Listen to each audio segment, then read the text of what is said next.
Hey, I'm Scott from AquaQuest, and today we're going to look at a fundamental tarp accessory, the tarp pole. Whether you use them in singles or pairs, you've bought them on Amazon or found them in the woods, we're going to look at some good options that are available to you and can support you on your next tarp camping adventure.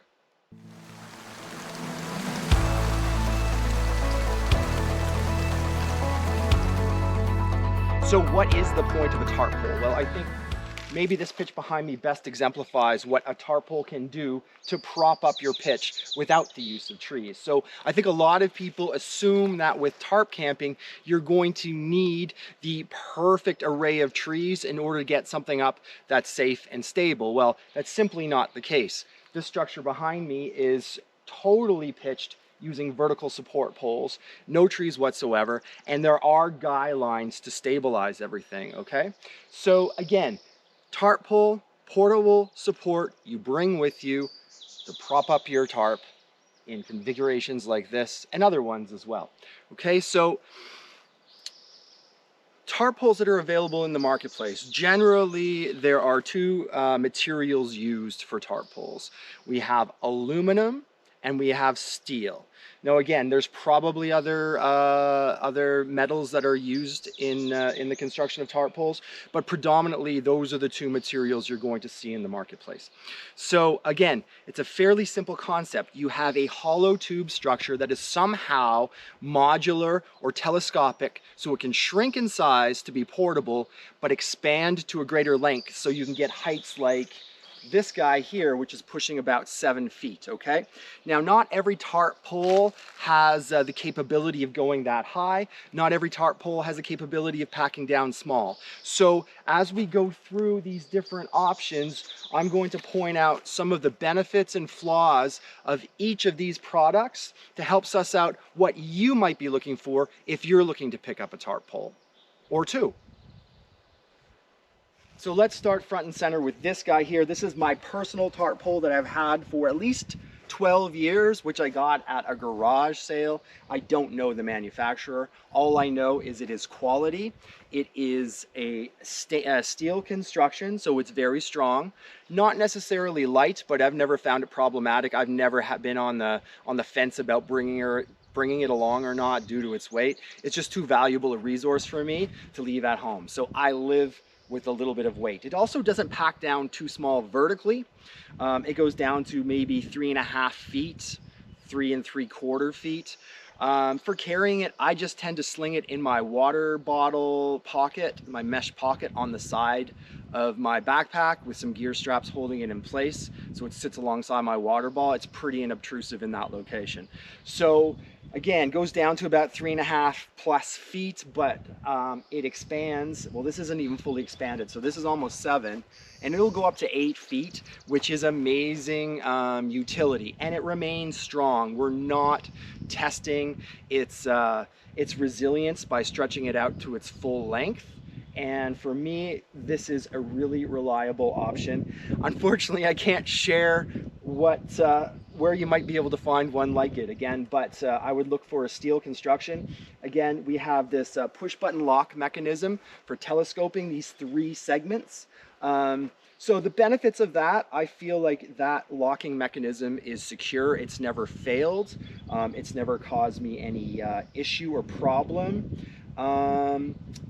Maybe the downfall with the push button lock mechanism is there's no micro adjustments available. So if you really are finicky about trying to get something nice and taut, or you have to fit it in to a specific environment, or you're jibing with other supports that you're using, again, you're looking at about a 2-inch window there that you have to hit, right? So in between those 2-inch segments, you're kind of out of luck, all right? Some people might find that a huge detriment. Personally, I've never had it be a deal breaker, but it's something to consider for sure. And up at the top, we have this like metal tip here, which again is highly useful. So in this context, I'm using it to run a guy line, and it's also grabbing the tie out here. And because it's narrow and skinny, it's going to fit any grommet or tie out in the market. I don't think there's a tarp that wouldn't work with this type of design, okay? The other benefit is you can flip it over and in certain contexts use this as your point that goes into the ground for added stability. For example, if you wanted to use the base directly on the underside of the fabric of the tarp rather than a tie out, then this can dig into the ground and help, you know, guy in some stability as you make your adjustments, okay? So again, option number 1, steel telescoping push button lock tarp pole, range 3.5 feet to 8 feet. 2 thumbs up from me.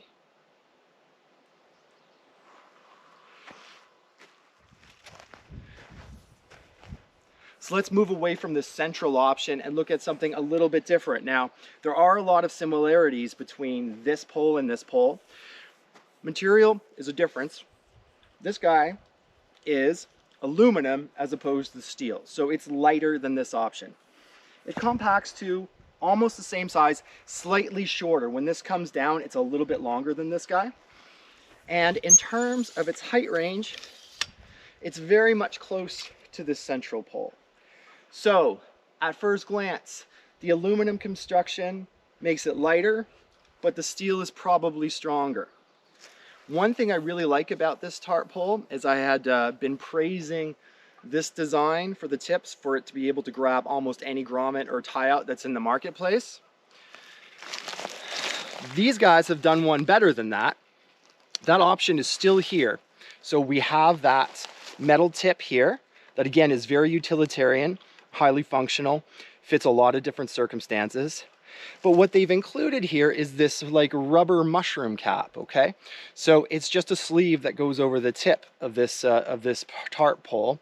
And what it provides is a big soft surface area. So if you want to use this in conjunction with a pitch that requires you to jam a pole right up against the tarp fabric, this design is probably going to save your tarp or waterproof coating from any damage. So I think that's a rather ingenious little addition here. I like it quite a bit. So at face value, there's a lot going for this. However, I will say one thing that I am not pleased about, and this for me is the twist lock mechanism of these plastic collars. Again, the 3 segments telescope via twist locking these into place and sliding them down. Now, for me, I don't like the thought of a twisting plastic thread being what's holding my tarp configuration together. I just think it's a bit weak, and looking at the construction of this collar, I'm a bit dubious as to how long this would last. I'd be worried about it failing. However, I don't have direct experience with this particular pole, so if you use this style of tarp pole with a twist collar lock like this, I'd welcome your comments or you know, user experience with this. For me, maybe if I'm buying from a quality, reputable manufacturer that uses this type of mechanism, maybe I'd be inclined to give it a try, but I wouldn't necessarily be comfortable with buying a sort of cheaper off-brand option via an online seller. I just, again, don't like the idea of the lowest common denominator. So the tarp pole is only as strong as its weakest part. I definitely feel like this is its weakest part. But on the other hand, there's a lot of things going for it. So maybe it's worth a try. Again, I'm pretty set in my ways with my steel push button lock pole, but open to learning more about user experiences with this one. The other benefit of this one is it actually comes in a 2-piece set. Now, some people use 1 tarp pole, some people use 2, some people use 4. I tend to use just 1. But if you're looking to have higher pitched options, like with a peak sort of as we have here, and you need 2 tarp poles to do this, this might be right in your wheelhouse, okay? So aluminum, telescoping, twist lock, 3 segments, nice end cap overall. If that's an important feature to you, make sure you incorporate that into your search for the product, okay?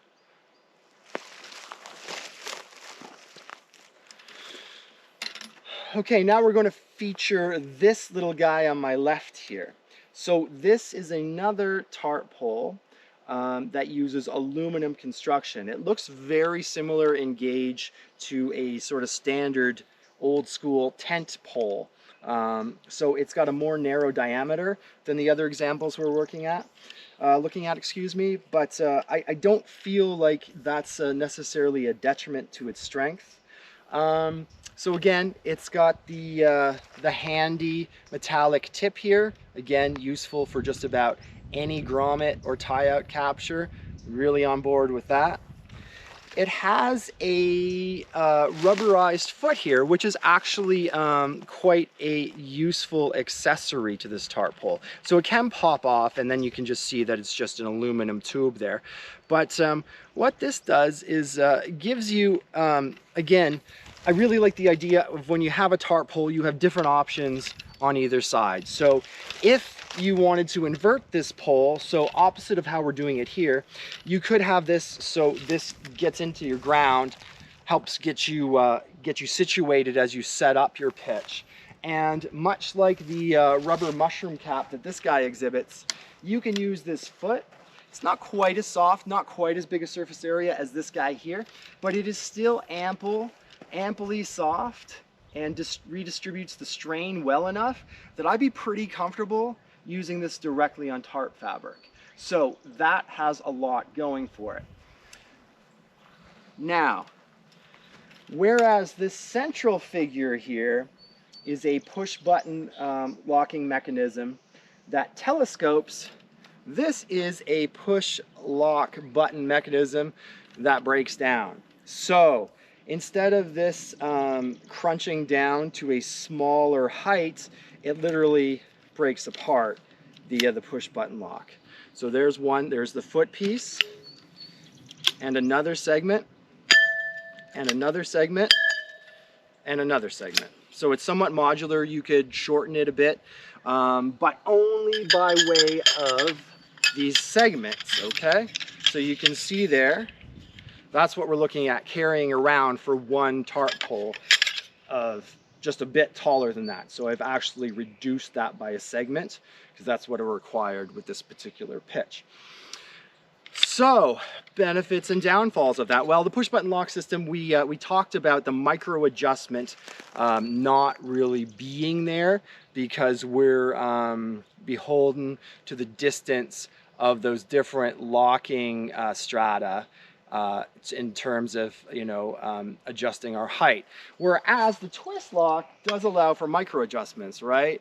You can twist it down a 1/4 inch, you know, you have more ability to get finer, you know, finer, more specific heights out of a twisting mechanism.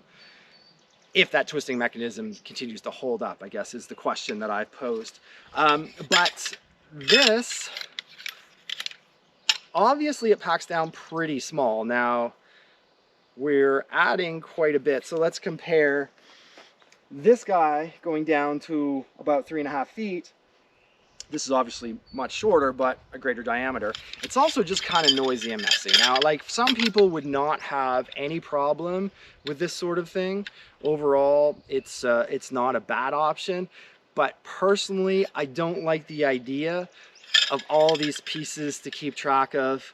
For me, the ability to break it down to such a small height for about, like, let's say, like, what's that, 14, 15 inches?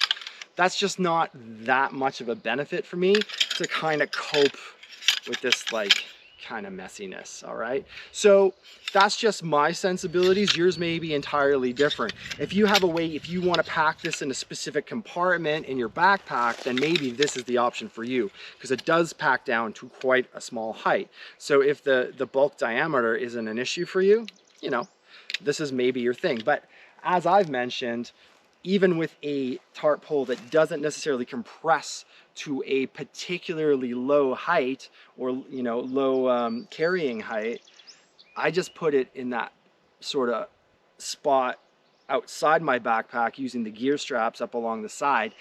And really that's space that wasn't otherwise going to be used anyway. So for me, the taller tarp pole, even when packed down, Nah, I don't find that to be a detriment, but you may have a different packing system, and I acknowledge that what works for me may not work for yourselves. So it's not a bad option. I feel like it's strong enough to hold up. Again, because it's in multiple segments and there is a lot of push button locks with something like this, there is a greater opportunity for one of those to jam up or fail. But again, overall, I think it's a strong, solid option for some users. Okay, we switched perspective, so now we're at the back side of our tarp configuration here. It is really a bit of a Franken tarp with all these different poles in play at one time.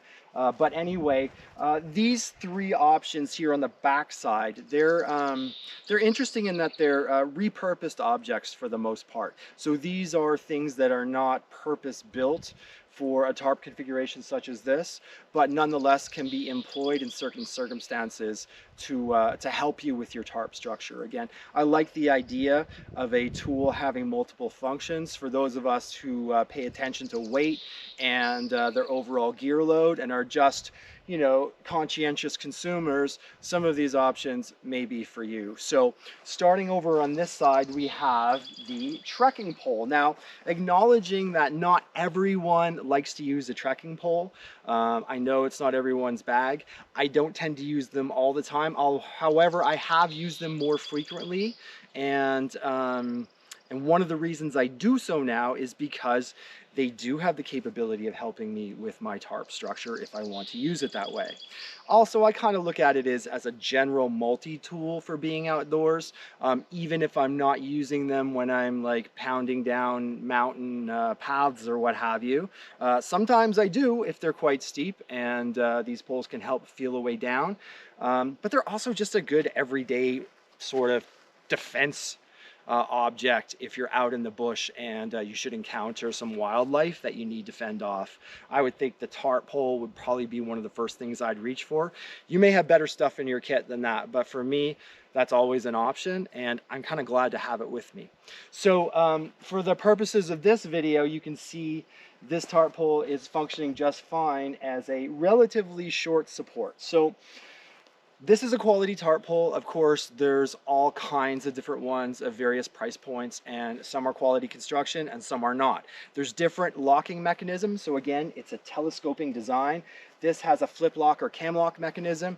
I'm very, very comfortable with it, having used it for years. It has not failed me. I find it strong and stable. The fact that it clamps on really well. And again, it's never slipped or failed me in any circumstance. So knowing that this is a quality maker and knowing that the mechanism that holds the three pieces together is strong and stable, I'm totally good with that. So again, obviously, if you're carrying these with you anyway, it makes sense when you're camping and don't need them in effect to have them nearby or employ them in a method such as this. Now, one of the obvious detriments to this as your primary tarp support is that they kind of max out at a fairly low height. So whereas the one we were talking about originally, front and center, can go up to 8 feet, we're maxing out at just under 5 feet with most tarp poles. Now, granted, there are some more specialty poles that telescope even further, but for the average user, you're going to have a similar experience where about 5 foot max is what you're going to reach. So that limits doing a fairly high pitch using the hiking poles as your primary support. One of the benefits, however, is they tend to come in pairs. Of course, you don't have to buy them in pairs, you don't have to use them in pairs, but they are available in pairs. So 2 poles, again, you can do a number of pitch configurations, you know, running a guideline and 2 vertical supports. You can have a nice like C-fly formation. So it does give you a lot of options to have a pair of them with you. So that's something that's a plus with the hiking pole. So again, strength, reliability, dual, triple, whatever purpose, again, multi-purpose tool in your outdoor kit. That's how I would characterize a hiking pole. Now, the shortness factor is an interesting couple of products on the marketplace. This is just a cut and polished piece of aluminum tubing. with a little protective rubber foot here. This is called a pole jack, and I can probably imagine what it's for. All it serves as is a little extension of your hiking pole. So it fits over the tip of your hiking pole, and with that I gain an extra foot of length in the height, the max height of my hiking pole, which isn't bad, especially not bad considering how light and inconspicuous this is to carry. There's even a 6-inch one, but I'm not even sure that would be worth it. I'm just gonna toss that aside.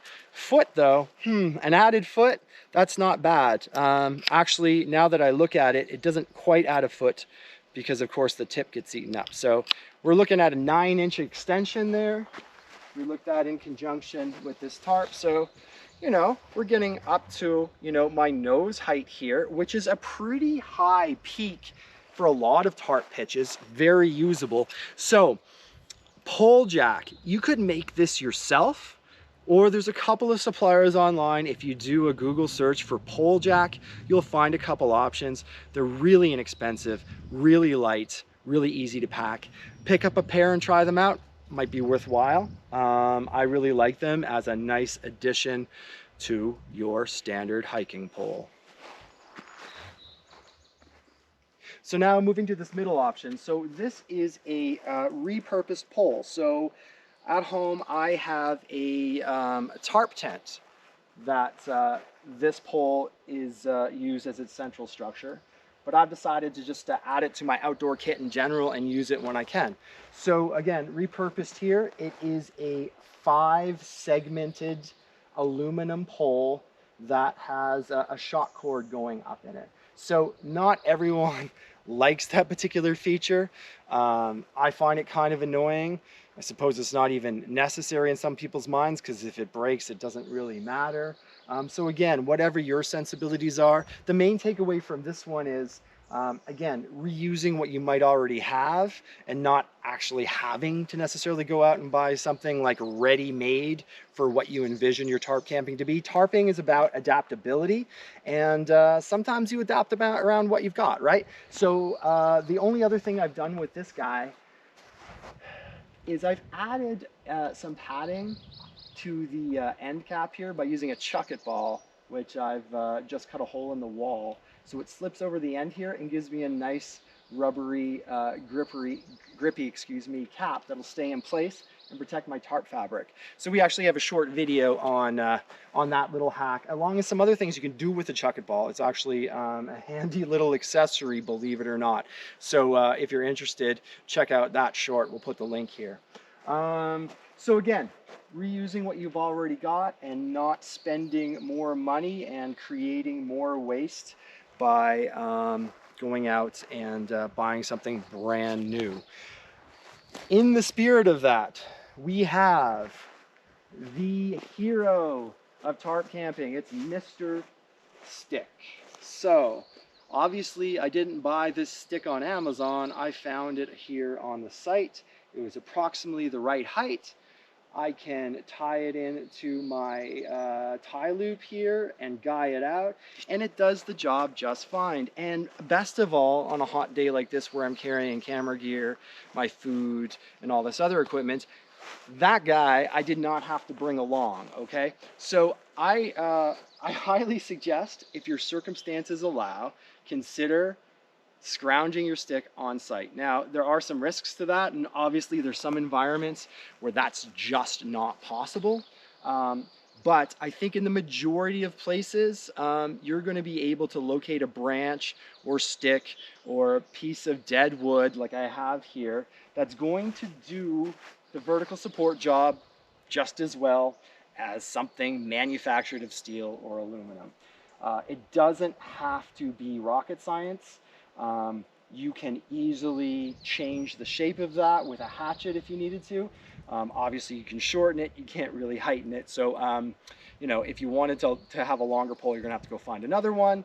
But take a look around the site and see what you can find. There was another option here that's just a little bit too short.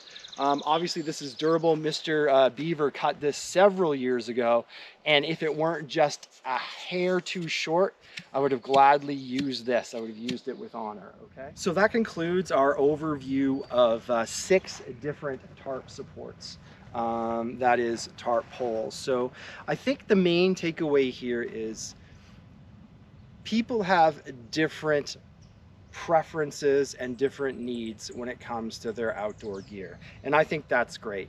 I think there's some, you know, commonalities. We want things that last, we want things that work, we want things that we can depend on. So on that note, let's be careful of maybe making the most inexpensive purchases in this category, considering this is something you're going to be using in the bush, maybe for days at a time.